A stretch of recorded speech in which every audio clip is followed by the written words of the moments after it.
karya Imam Muhammad bin Ali Asy-Syaukani Al-Yamani rahimahullahu ta'ala.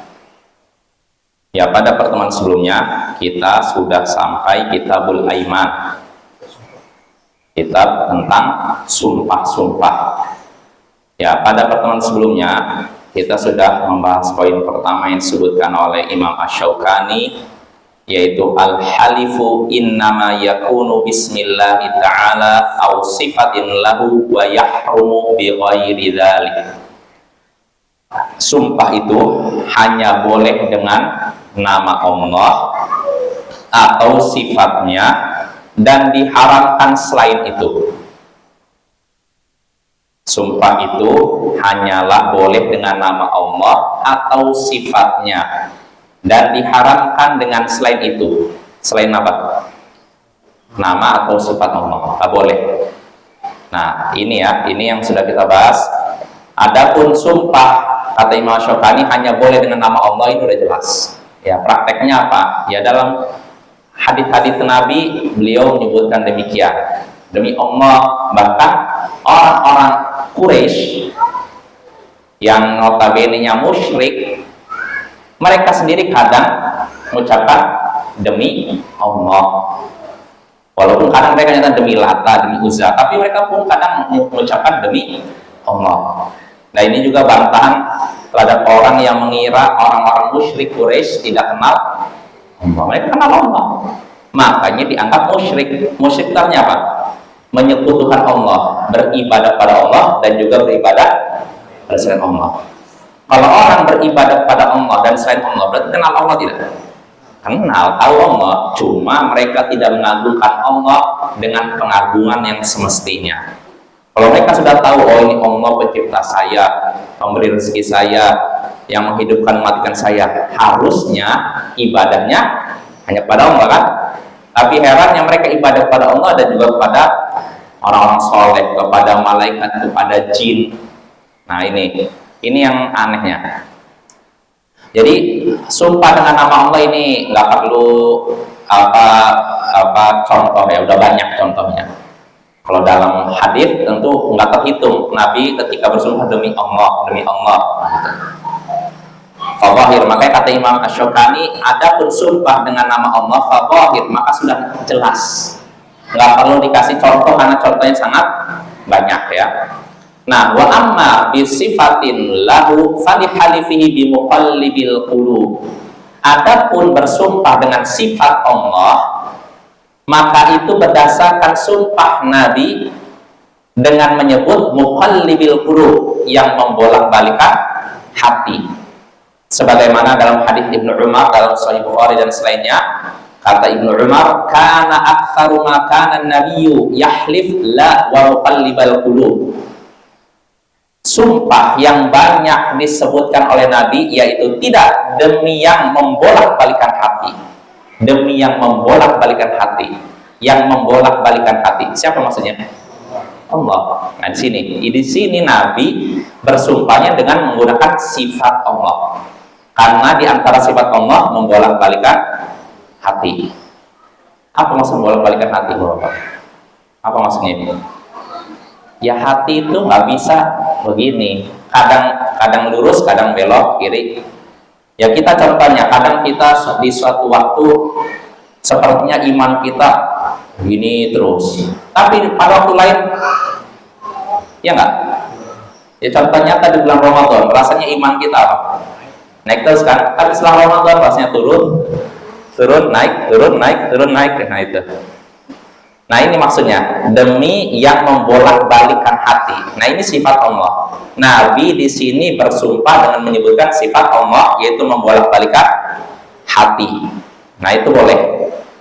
Nah, jadi sumpah boleh dengan menyebut nama Allah atau sifat Allah. Nama Allah ya contohnya demi Allah, atau demi Ar-Rahman. Ar-Rahman ini salah satu nama Allah, ya tidak?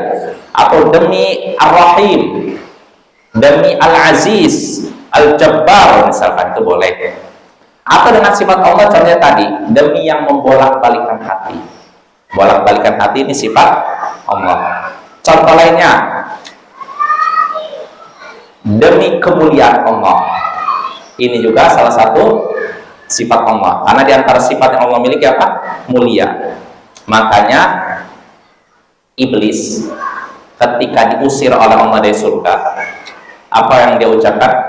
Fabi'izzatik la'ughwiyannahum ajma'in. Demi kemuliaanmu ya Allah, aku akan sesatkan mereka semua. Mereka semua ini maksudnya apa? Adam dan keturunannya. Nah, di sini iblis bersumpah demi kemuliaan Allah. Berarti boleh tidak? Boleh. Kalau seandainya itu salah, tentu Allah akan tegur, ya tidak? Ya contoh gini, ketika iblis ditanya, kenapa kamu gak mau sujud kepada Adam? Jawabannya apa? Apa aja? Ana khairum minhu khalaqtani min nar wa khalaqtahu min tin. Aku lebih baik daripada Adam. Engkau menciptakan aku dari api, sedangkan Adam kau ciptakan dari tanah. Nah, ketika dia mengucapkan gini, apa sikap Allah? Mendiamkan. Allah usir iblis. Itu menunjukkan ucapannya salah, ya tidak? Tapi ucapan fabi'izzatik demi kemuliaanmu ini tidak disalahkan. Itu menunjukkan boleh. Bukan berarti dalilnya iblis, Bapak. Nah, walaupun memang kadang iblis, perbuatan iblis ada yang benar, ada yang salah. Tapi yang jadi patokan bukan iblisnya, bukan perbuatan iblis, tapi sabda Nabi, perbuatan Nabi. Cuma di antara contohnya yaitu tadi, ketika iblis juga menyatakan demi kemuliaanmu, maka Bapak boleh kita bersumpah dengan menyatakan demi kemuliaan Allah, saya akan datang ke rumahmu besok. Nah, ini namanya bersumpah dengan sifat Allah, karena di antara sifat Allah apa? Mulia, ya. Contohnya apa lagi? Demi kemuliaan Allah, demi kasih sayang Allah, demi dan semacamnya, ya, yang semacam apa ya?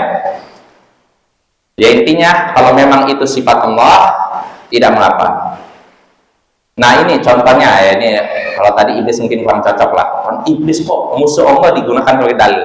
Ini aja lah yang disebutkan oleh Imam Asy-Syaukani di sini. Ini.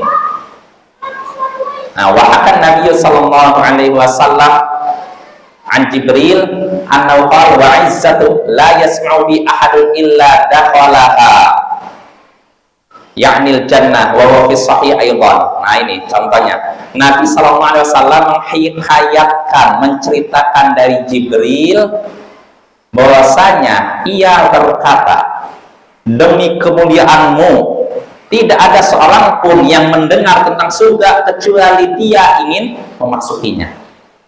Demi kemuliaanmu. Ini maksudnya siapa? Kemuliaan Allah kan? Nah di sini Jibril bersumpah demi kemuliaan Allah. Boleh tidak? Boleh, karena kemuliaan ini sifat Allah. Jelas Bapak ya? Ini boleh. Kalau bersumpah demi kemuliaan ya tadi selain Jibril ya tadi iblis juga ya, walaupun kita nggak pakai dalil iblis ya, tapi iblis sendiri kan fabi'izzatik demi kemuliaanmu ya Allah aku akan sesatkan mereka semua, Adam dan keturunannya. Nah artinya bersumpah dengan sifat Allah itu diperbolehkan ya, bersumpah dengan sifat Allah. Contohnya apa yang sudah kita bahas pada pertemuan sebelumnya, Al-Quran. Bersumpah dengan Al-Quran boleh tidak? Boleh, karena Al-Quran adalah sifat Allah. Al-Quran adalah perkataan Allah. Perkataan Allah adalah sifat Allah. Berarti ketika kita bersumpah demi Al-Quran, kita sedang bersumpah dengan sifat Allah, dan itu diperbolehkan. Nah ini, lalu kata Imam Asy-Syaukani di sini, wa amma qaulul halifi bi ghairi ismillahi ta'ala wa sifati haraman fa li hadits Ibnu Umar 'inda Muslim rahimahullah wa ghairi anna an-nabiy sallallahu alaihi wasallam sami'a Umar wa huwa yahlifu bi abi faqala inna Allaha nahakum an tahlifu bi abaikum faman kana halifan falyahlif billahi ta'ala aw liyasmut. Adapun bersumpah dengan selain nama Allah dan dengan selain sifat Allah itu haram, maka yang demikian berdasarkan hadis Ibnu Umar dalam Sahih Muslim dan selainnya, bahwasanya Nabi SAW mendengar Umar bin Khattab bersumpah dengan menyebut siapa? Ayahnya, demi bapakku itu. Maka Rasulullah pun bersabda, sesungguhnya Allah telah melarang kalian bersumpah dengan nama ayah-ayah kalian, leluhur kalian. Siapa yang ingin bersumpah, maka hendaknya bersumpah dengan nama Allah atau dia. Nah ini menunjukkan bersumpah dengan selain nama Allah itu diharamkan.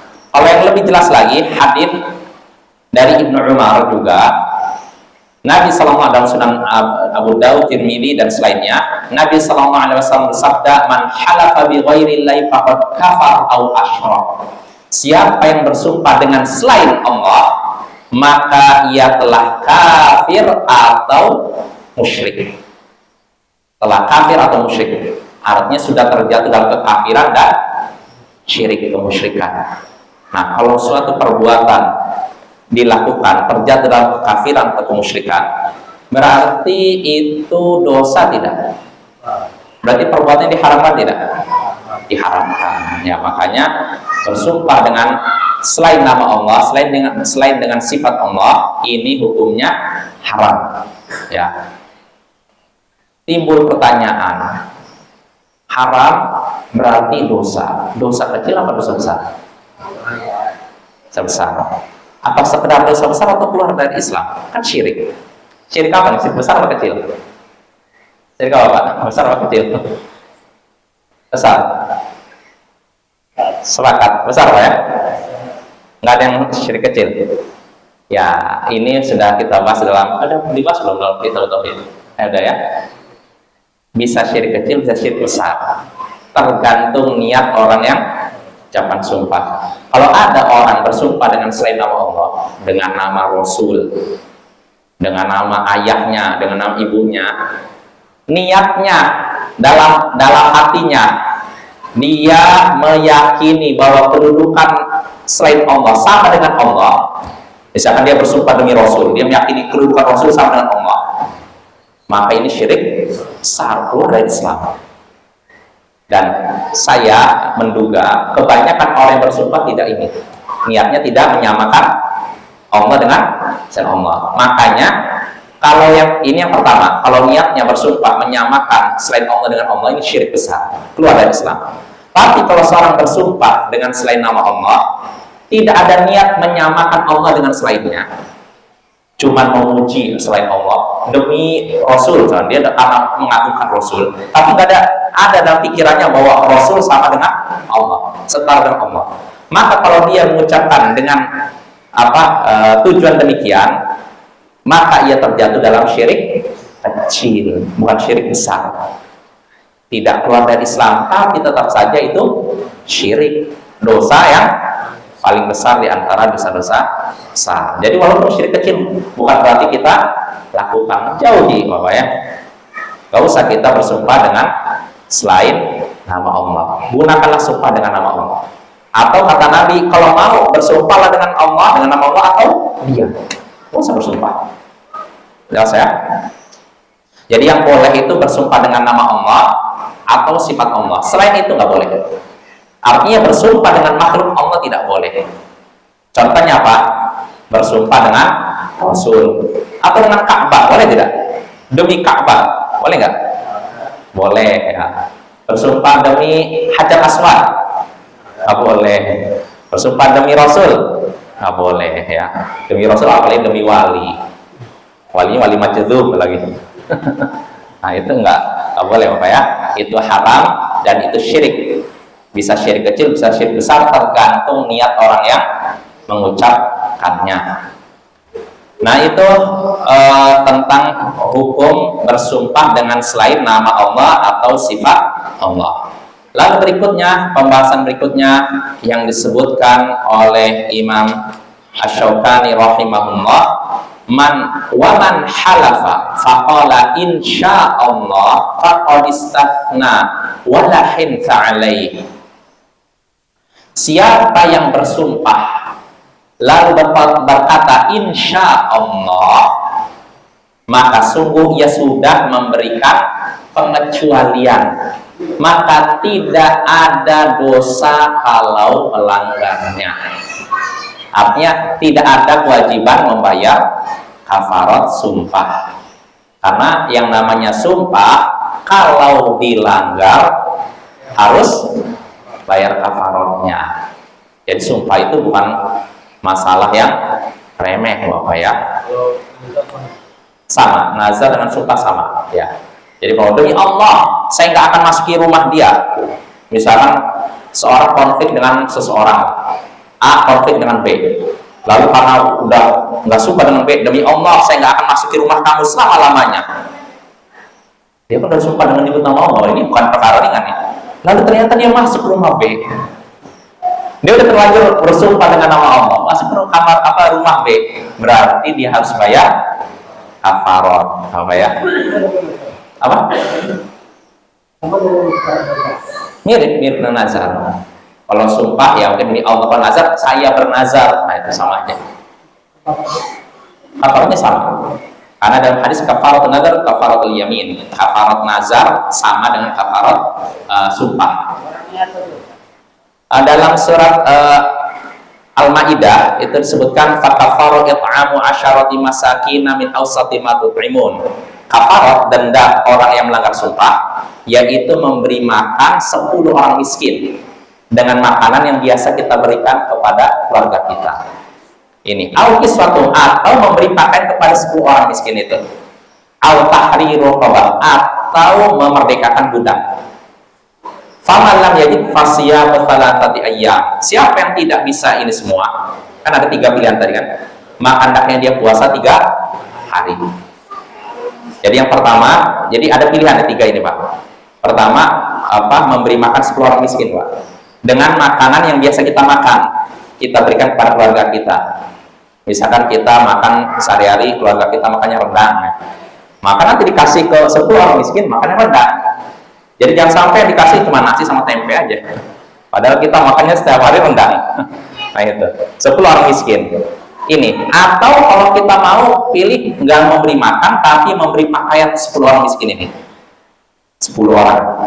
Atau kalau kita mau bisa juga memerdekakan budak. Kita punya budak 10, merdekakan 1. Nah ini, kalau misalkan tidak sanggup, dia mau memberi makan 10 orang miskin, dia sendiri miskin. Dia mau ngasih pakaian 10 orang miskin, dia sendiri pakaiannya terbatas. Atau dia mau merdekakan budak, jangankan budak, hartanya nggak punya, kan balik gitu. Maka kalau orang seperti ini puasa 3 hari. Dzalika kafaratu aymanikum idza halaftum. Kata Allah, itulah kafarat sumpah kalian. Denda kalau kalian melanggar sumpah kalian. Nah, itu Bapak ya. Jadi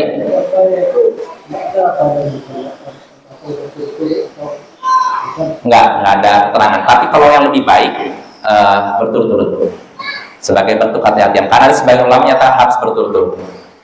3 hari Bapak ya, kan ringan kalau 3 hari kan, kecuali kalau 2 bulan 2 bulan berturut-turut ya repot. Ini cuma 3 hari. Nah jadi kalau misalkan seorang mengucapkan sumpah, ini konsekuensinya berat sebenarnya.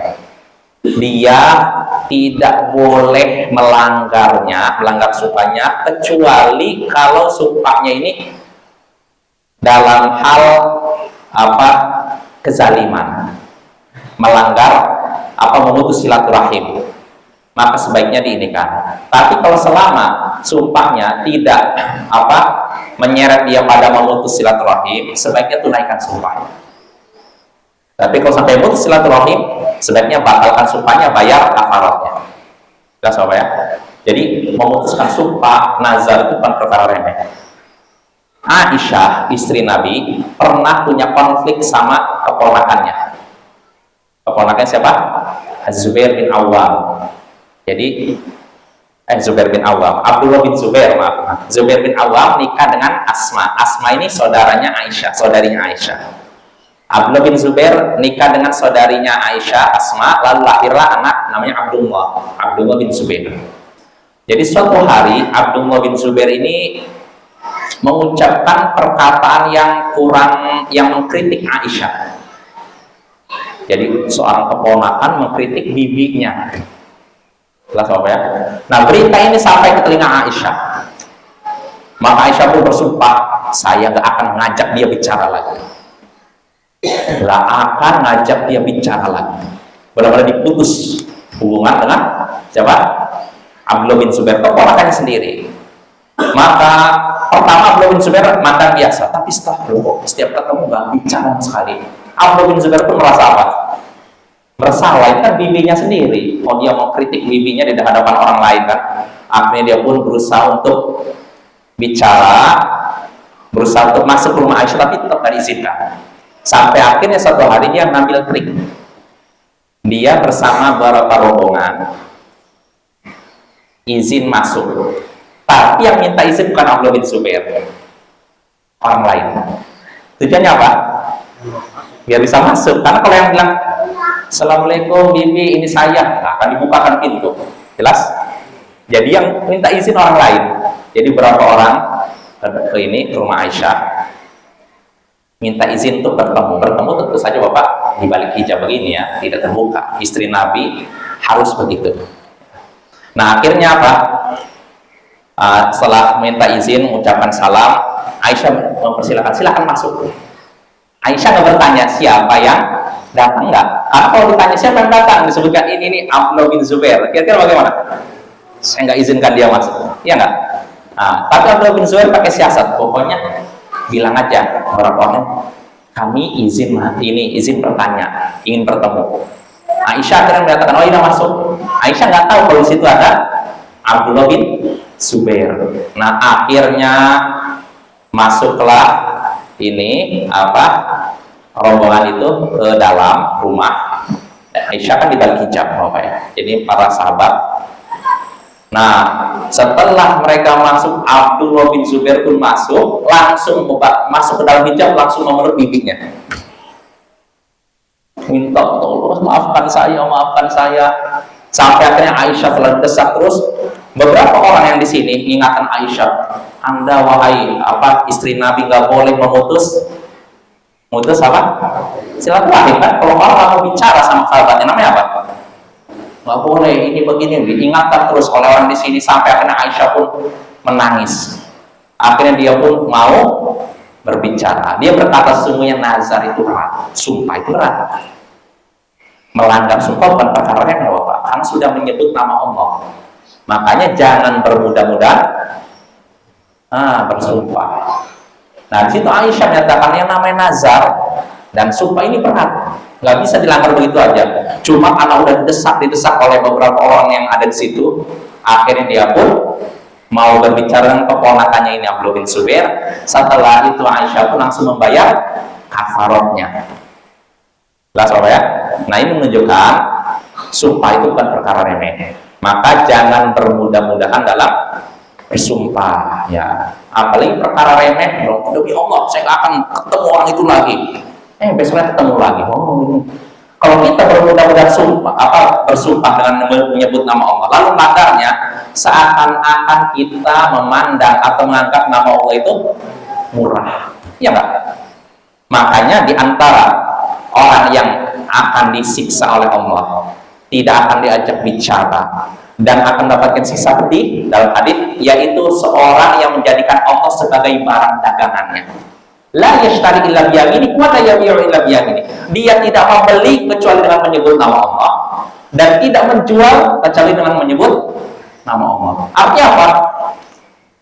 Pak, beli ini.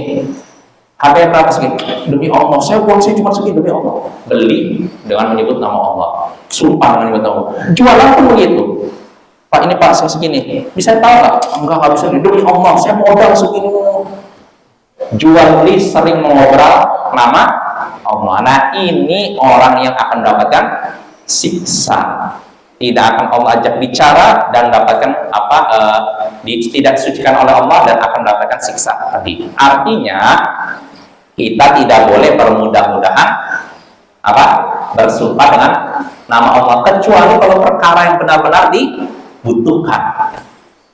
Ya, kalau misalkan nih contohnya kita dituduh melakukan suatu kejahatan. Kalau sekedar saya enggak, ada orang nggak percaya kan? Maka nama masalah kita, demi Allah saya tidak melakukan itu. Dan itulah yang disyariatkan. Karena dalam hadis al-bayyinatu 'alal mudda'i wal yaminu 'ala man ankara. Orang yang menuduh harus bawa bukti. Dan orang yang dituduh hendaknya bersumpah mengingkari. Demi Allah saya nggak melakukan itu. Nah itu apa ya? Kalau misalkan dituduh, nggak apa-apa, kita demi Allah saya tidak melakukan itu. Kita tidak bersalah, dituduh salah. Maka demi Allah saya tidak bersalah, nggak masalah. Tapi kalau sebentar jualan kita, demi Allah modal saya cuma segini kok, nggak ada untung kalau saya demi. Nah ini kesannya nama Allah murah sekali. Jadikan barang dagangan. Nah yang seperti ini tidak pantas, apa ya? Jadi sekali lagi, sumpah itu bukan perkara remeh, itu perkara berat. Maka jangan sampai kita bermudah-mudahan dalam bersumpah. Ya, bersumpah hanya boleh kalau memang dibutuhkan. Bagaimana orang yang bersumpah tadi kan menuju seorang kan? Orang yang dituduh ada bicara sama orang itu, tapi betul-betul kayak gitu. Makanya marah mana itu? Gimana tuh Pak? Kasusnya gimana?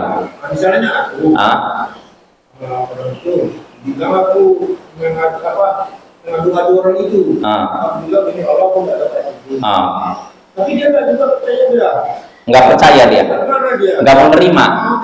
Berarti yang keliru dia. Kita udah bahas dalam kitab Tauhid, man halafa billahi falyasduq. Siapa yang bersumpah dengan nama Allah hendaknya jujur, berkata benar. Wa man hulifa lahu billah falyarda. Dan siapa yang disampaikan kepadanya sumpah dengan menyebut nama Allah hendaknya menerima. Nah ini kata Nabi. Jadi kalau misalkan ada orang yang bersumpah di hadapan kita dengan menyebut nama Allah, kita terima. Jangan, saya nggak percaya.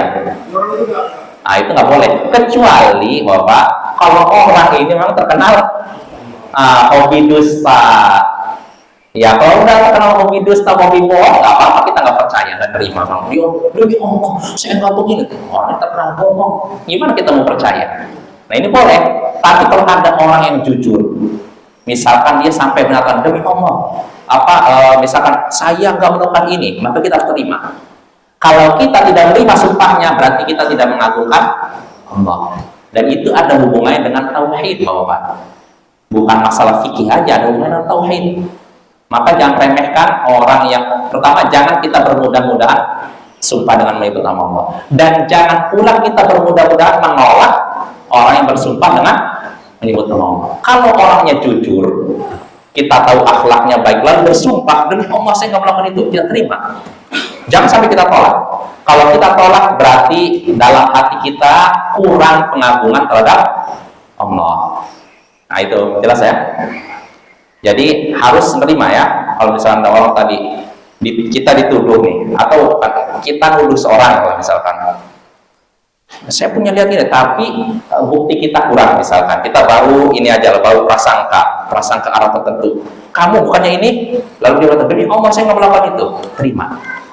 Kalau memang orang ini asalnya soleh, akhlaknya baik, terima.